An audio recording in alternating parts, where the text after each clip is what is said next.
ನಿರ್ಮಲಾ, ಏನಿದೆಲ್ಲ? ಶ್ರಾವಣ ಮಾಸದ ಕೊನೆಯ ಶನಿವಾರ ನನಗೆ ಆಶೀರ್ವಾದ ಮಾಡಿ. ಎದ್ದೇಳು ನಿರ್ಮಲಾ. ಸನಾತನ ಸ್ತ್ರೀಯರ ಸಂಸ್ಕೃತಿಯನ್ನು ಮುಂದುವರಿಸಿದ ನಿನ್ನಂತ ಸತಿಯನ್ನು ಪಡೆದ ನಾನೇ ಧನ್ಯ. ನನ್ನ ಈ ಮನೆಯನ್ನು ಸ್ವರ್ಗ ಮಾಡಿದ ದೇವತೆ ನೀನು.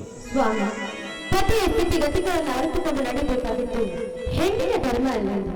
ಕೋಳಿಗೆ ತಾಳಿ ಕಟ್ಟಿಸಿಕೊಂಡು ತಾಳಿ ತತ್ವವನ್ನು ನರಿದು ನಡಿಬೇಕಾಗಿತ್ತು ಹೆಣ್ಣಿನ ಧರ್ಮ ರೀ. ನಿಜ ನಿರ್ಮಲ, ಸಂಸಾರವೆಂಬ ಸಾಗರದಲ್ಲಿ ಮುಳುಗೇಳುವ ನನ್ನ ಬಾಂಧವ್ಯಕ್ಕೆ ಬಂಧುರವಾದ ಅಂಟುಗಳು ನೀನಾಗಿ ಸತಿ ಸಂಸಾರದ ಜ್ಯೋತಿ ನೀನಾದೆ. ಹೌದು, ಪತಿಯ ಮನೆ ಎನ್ನುವುದು ದೇವರ ಮನೆ ಇದ್ದಾಗೆ. ಆ ಮನೆಯಲ್ಲಿ ಗಂಡನೇ ದೇವರು, ಅವನೇ ಸರ್ವಸ್ವ. ಅವನ ಪಾದ ಪೂಜೆ ಮಾಡಿ ಮುಕ್ತಿ ಹೊಂದಬೇಕಾಗಿದ್ದು ಹೆಣ್ಣಿನ ಧರ್ಮ. ನೋಡ್ರಿ, ಗಂಡ ದೇವರಿದ್ದಾಗೆ ಅವನ ಕಟ್ಟಿದ ಈ ತಾಳಿಗೆ ಮಹಾದರ್ಶಿಯಾಗಬೇಕಾದ್ರೆ ಗಂಡ ಹಚ್ಚಿದ ಬತ್ತಿಗೆ ಬತ್ತಿಯಾಗಬೇಕು, ತಾಯಿಗೆ ಗಂಡನ ತೋಡಾಗಿರ್ಬೇಕು. ಸತ್ಯವನ್ನೇ ಹೇಳುತ್ತಿದ್ದೇನೆ.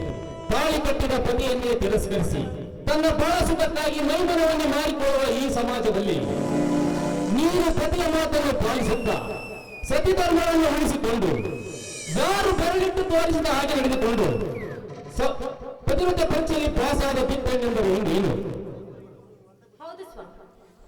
ಮದುವೆಯಾದ ಹೆಣ್ಣು ಮಕ್ಕಳು ಪತಿಯ ಸಂತಾನ ನಡ್ಕೊಳ್ಬೇಕಾಗಿದ್ದು ಹೆಣ್ಣಿನ ಧರ್ಮ ಅಲ್ಲೇ. ನಿನ್ನ ಪ್ರತಿಶಾಸ್ತ್ರದ ನುಡಿಯನ್ನು ಕೇಳಿದರೆ ಪ್ರತಿಯೊಂದು ಈ ಜಗದಕ್ಕನ್ನಾಗುತ್ತೆ.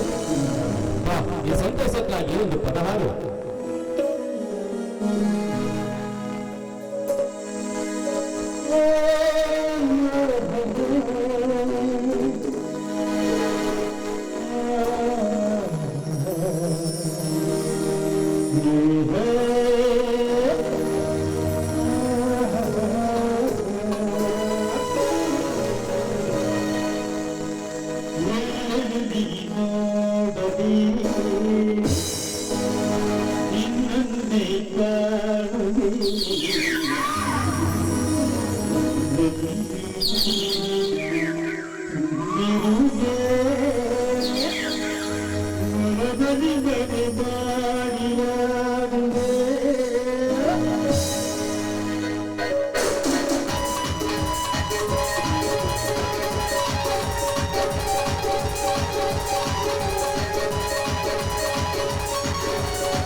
ಹೊತ್ತಾಯ್ತು, ಈಗಲಾದ್ರೂ ಪ್ರಸಾದಕ್ಕೆ ಬರ್ತೀರೋ ಅಥವಾ ಏನು?